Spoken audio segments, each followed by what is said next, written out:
cultural artifact is a samovar.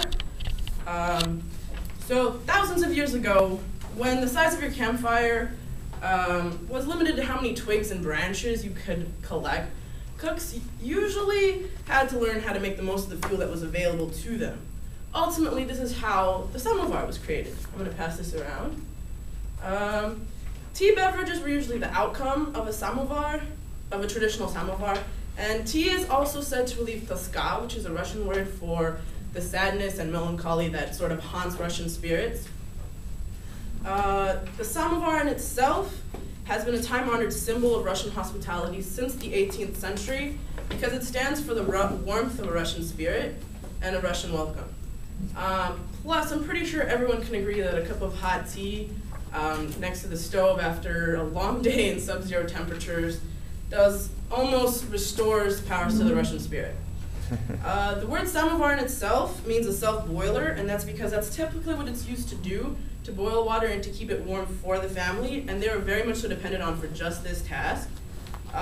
Traditional samovars come in like wide varieties and looks and shapes, but they're usually large metal containers, traditionally made of brass, and that can be fueled with solid fuels such as pine cones and charcoal. And on top of the samovar rests a teapot that cradles like tea leaves or medicinal herbs. And it's a big part of our culture. Tea was usually made from using 1 part tea to 10 part water, ensuring that everything being poured out of a samovar is fresh and never stewed. Unfortunately, however, the traditional samovar has been outproduced by the mass production of electrical devices, and sometimes you might hear this, devoted tea drinkers might say that a samovar is perhaps fitting to the death of a culture, but I'd like you to think otherwise. Even towards the end of the 19th century, samovars were found in daily use in the lowliest homes as well as the most, well-fitting and sort of richest households.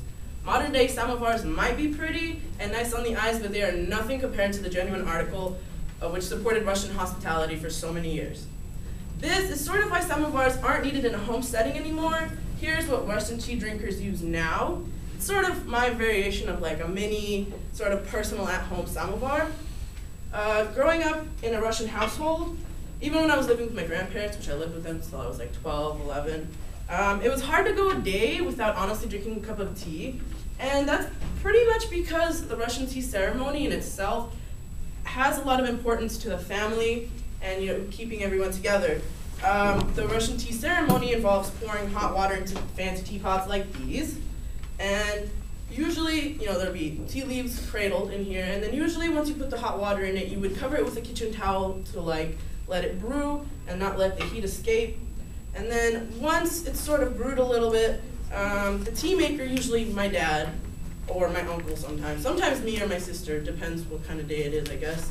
The tea maker would pour tea into traditional bowls or cups before pouring tea for themselves and joining the family. Our family evening lounges were always held every day, sort of before bedtime, and they're still kind of held pretty often. They're a big part of our culture. Samovars are not only a permanent economic source of water, but ultimately they're utensils for bringing together family and friends over leisurely talks and tea. Russian tea culture engulfs itself in the hospitality found in sullen Russian spirits, and because of this, family and friends are very, very important. With the samovar, families come together to alleviate the burdens of their days and refuel themselves with the power to move on and share the hospitable Russian warmth.